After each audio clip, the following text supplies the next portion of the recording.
Assalamualaikum warahmatullahi wabarakatuh. Anak-anakku sekalian yang Bapak cintai, yang Bapak banggakan, mudah-mudahan jadi anak-anak yang solih dan solehah, yang berguna bagi nusa dan bangsa. Amin amin ya rabbal alamin. Pada kesempatan kali ini Bapak akan mencoba untuk menjelaskan tentang ketentuan penyembelihan hewan mata pelajaran fikih kelas 9 semester Gasal. Mari kita awali pembelajaran kita dengan membaca doa bersama-sama. Bismillahirrahmanirrahim. Allahumma aghnini bil ilmi wa zayyinni bil hilmi wa akrimni bit taqwa wa jammilni bil afiyah. Ya Allah, kayakanlah aku dengan ilmu, hiaskanlah aku dengan ketenangan jiwa, muliakanlah aku dengan takwa, dan elokkanlah aku dengan kesehatan. Amin. Kita lanjut. Bahwasanya ketentuan penyembelihan hewan dalam agama Islam itu ada aturannya. Apabila tidak sesuai aturan, tidak sesuai syariat, maka penyembelihan dari hewan tersebut hasilnya tidak bisa atau tidak diperbolehkan untuk dikonsumsi. Seandainya dalam penyembelihan itu tidak mengikuti aturan-aturan yang telah ditetapkan oleh syariat Islam. Dalam ketentuan penyembelihan hewan ini nanti kita akan ada beberapa pembahasan. Yang pertama adalah pengertian dari penyembelihan hewan itu sendiri. Yang kedua, dalil penyembelihan hewan. Yang ketiga, rukun dan syarat penyembelihan hewan. Dan yang terakhir adalah tata cara penyembelihan hewan. Langsung saja yang pertama atau yang A, pengertian penyembelihan hewan. Penyembelihan hewan atau penyembelihan menurut bahasa adalah menyembelih.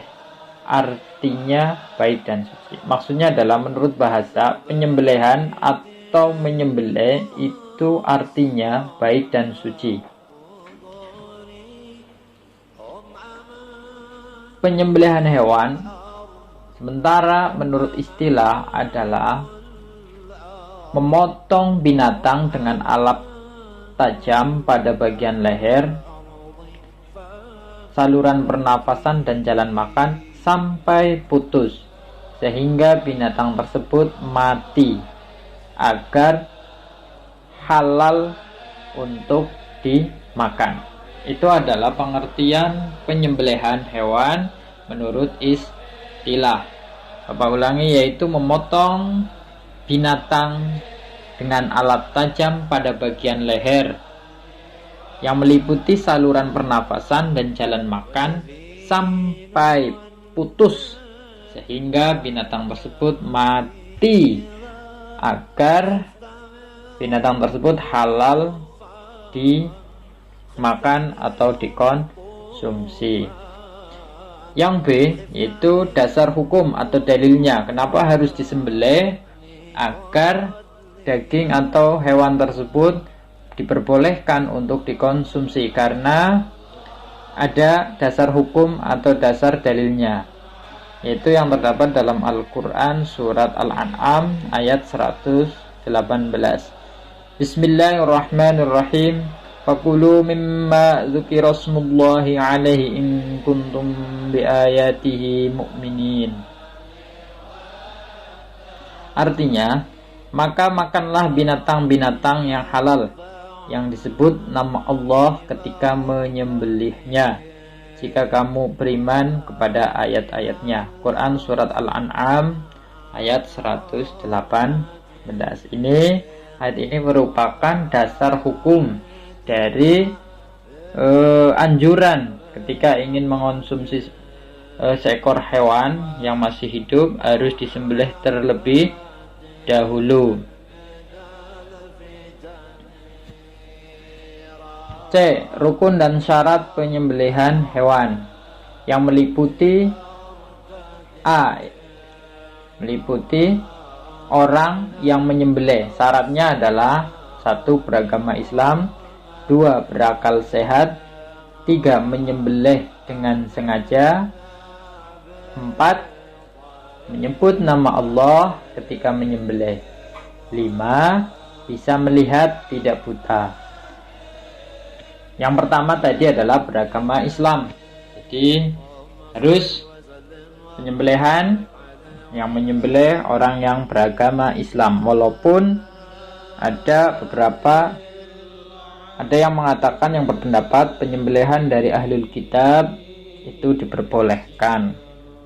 Penyembelihan dari ahlul kitab itu diperbolehkan. Yang kedua, berakal sehat. Tentunya tidak gila. Orang yang menyembelihnya harus dalam kondisi berakal sehat. Yang ketiga, ketika menyembelih harus dengan sengaja. Memang sengaja untuk menyembelihnya. Yang keempat, dalam penyembelihan harus menyebut nama Allah.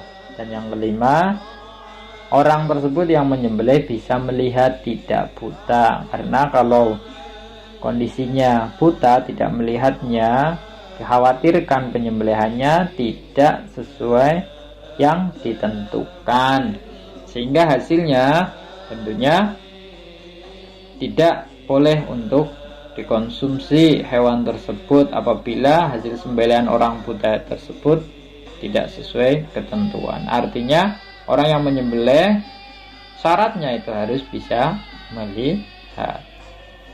Yang B,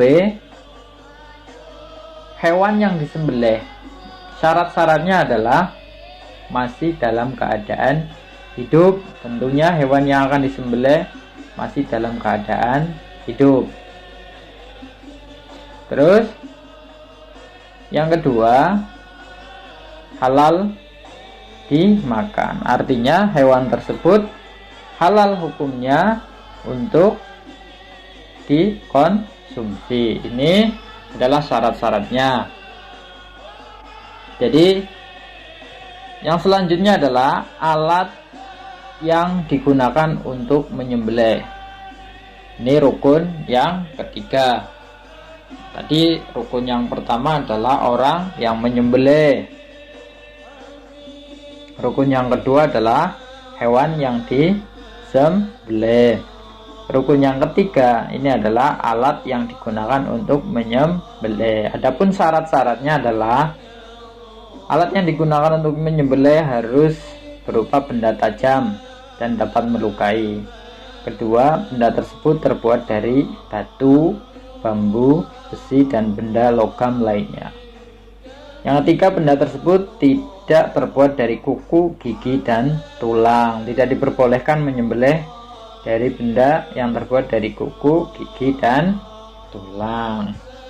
Nah, tadi itu adalah syarat rukun dan syarat penyembelihan hewan.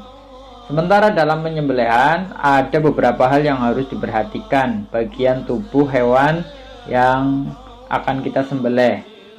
Perlu diperhatikan. Yang pertama, binatang yang disembelih di lehernya dengan dipotong urat saluran pernafasan dan urat saluran makanannya. Ini yang perlu diperhatikan. Hewan yang disembelih itu harus terpotong urat saluran pernapasan dan urat saluran makanannya. Yang kedua, binatang yang tidak dapat disembelih di lehernya karena liar atau jatuh ke dalam lubang, menyembelihnya dilakukan di bagian mana saja dari badannya, asal bisa mati. Adapun ketika dalam posisi-posisi yang memang sulit untuk melakukan penyembelihan secara normal, karena mungkin liar atau jatuh dalam kubangan, dalam lubang, maka bisa disembelih di bagian mana saja dari bagian tubuh hewan tersebut, asal dari penyembelihan itu bisa menyebabkan matinya hewan tersebut. Yang ketiga yang perlu diperhatikan, dari bagian tubuh hewan yang disembelih adalah bila di dalam binatang yang disembelih terdapat janin atau anak binatang dan tidak didapatkan dalam keadaan mati dalam perut induknya setelah induknya disembelih, maka anaknya juga halal untuk dimakan karena kematiannya itu disebabkan kematian induknya yang disembelih. Jadi apabila ada binatang ketika disembelih ternyata di dalam perut binatang tersebut ada janin. Nah, janin tersebut ketika dalam kondisi sudah mati, maka janin tersebut pun halal dagingnya untuk dimakan, untuk dikonsumsi. Yang D, yang terakhir adalah tata cara penyembelihan hewan. Yang pertama, membandingkan hewan di sisi sebelah kiri, memegang pisau dengan tangan kanan dan menahan kepala hewan ketika menyembelih. Yang kedua, menghadapkan hewan ke arah kiblat. Yang ketiga, memotong 2 urat nadi yang ada di kanan kiri leher, yaitu saluran makanan dan pernafasan. Yang keempat, ketika akan menyembelih menyebut nama Allah dan takbir, yaitu dengan membaca Bismillahi Allahu Akbar. Sesuai dengan itu semua sesuai dengan perintah Allah dalam Quran surat Al-An'am 1:2:1. Wala bismillahirrahmanirrahim wala ta'kulu mimma lam yuzkarismullahi alaihi wa innahu lafis. Artinya, dan janganlah kamu memakan hewan-hewan yang tidak disebut nama Allah ketika menyembelihnya. Sungguhnya perbuatan tersebut adalah suatu kefasikan. Sementara hal-hal yang makruh dalam penyembelihan, hukumnya makruh dalam penyembelihan binatang. Yang pertama, menyembelih dengan alat yang tumpul. Alat yang digunakan untuk menyembelih tumpul, tidak tajam. Yang kedua, urat nadi kanan kiri leher tidak putus. Urat nadinya, bukan saluran pernafasan dan saluran makan. Kalau itu yang nggak terputus, maka penyembelihannya tidak benar. Sementara kalau urat nadinya tidak putus, itu hanya makruh. Yang ketiga, menyembelih sampai putus lehernya. Lehernya sampai terputus, ini hukumnya makruh, tapi tetap halal untuk dimakan. Yang keempat, mematahkan atau memenggal leher hewan atau mengulitinya sebelum benar-benar mati. Hewannya tersebut belum benar-benar mati, sudah dikuliti. Ini makruh karena dapat menyakiti hewan tersebut. Tuh, di situ dari gambar tersebut kita bisa melihat ada saluran makan, ada saluran pernafasan, juga ada urat nadi di bagian kanan dan kiri. Intinya saluran yang harus terputus adalah saluran makan dan saluran pernafasan. Adapun urat nadi kanan kiri itu seandainya tidak terputus, maka penyembelihannya hukumnya makruh. Alhamdulillahirabbil alamin. Kita telah selesai untuk keterangan tentang ketentuan penyembelihan hewan. Nah, dari sini Bapak harap kalian telah memahaminya, hal-hal yang berkaitan dengan ketentuan penyembelihan hewan.